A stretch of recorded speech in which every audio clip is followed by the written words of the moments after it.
គ្រប់ជួយសួរពុកម៉ែបងប្អូនទាំងអស់គ្នាបងប្អូននេះគេហៅស្មៅហ្មងចូលបងប្អូនទាំងអស់គ្នានេះបងប្អូននេះប៉ុន្តែនៅខ្ញុំខាងខ្ញុំគេហៅស្មៅជៀនបងប្អូនចំពោះអ្នកមានជំងឺសរសៃប្រសាទណាបងប្អូនទាំងអស់គ្នាគេយកស្មៅប្រភេទស្មៅ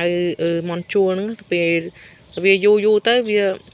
ស្មៅនឹងវាមានកដប់បងប្អូនទាំងអស់គ្នាដូចកាន់នៅពីក្មេងតែចាំមិញខ្ញុំថតបង្ហាញបងប្អូនម្ដងទៀតណាកដប់នោះឲ្យគេយកទៅជួលគ្នាលេងបងប្អូនទាំងអស់គ្នាសប្បាយអាប្រភេទស្មៅនេះបងប្អូនទាំងអស់គ្នាគឺចំពោះអ្នកមានជំងឺសរសៃប្រសាទណាយកដាំទឹកហូបបងប្អូនហូបមួយថ្ងៃ2 ដងបងប្អូនទាំងអស់គ្នាព្រឹកល្ងាចបងប្អូនទាំងអស់គ្នាបងប្អូនពិសាចាប់ពីមួយសប្តាហ៍ឡើងទៅនឹងឃើញលទ្ធផលបងប្អូនគឺធ្វើឲ្យអាការៈគាត់មានលក្ខណៈធូរស្បើយអញ្ចឹងបងប្អូនទាំងអស់គ្នានេះបងប្អូនកុំភ្លេច share វីដេអូនេះតគ្នាចែកម្លែកបងប្អូនណាប្រភេទជាស្មៅជៀនឬមួយក៏ជាហៅថាស្មៅមន់ជុលបងប្អូនទាំងអស់គ្នានេះបើបងប្អូនណាបានឃើញវីដេអូនេះហើយកុំភ្លេចជួយ share ចែករំលែកដើម្បីឲ្យបងប្អូនអ្នកដែលកើតជំងឺគាត់បានដឹងផងបងប្អូនទាំងអស់គ្នាបងប្អូនអស់គ្នាភេទស្មៅនិយាយទៅសិតតែថ្នាំបងប្អូនទាំងអស់គ្នារបស់ខ្មែរយើងបងប្អូនទាំងអស់គ្នានេះ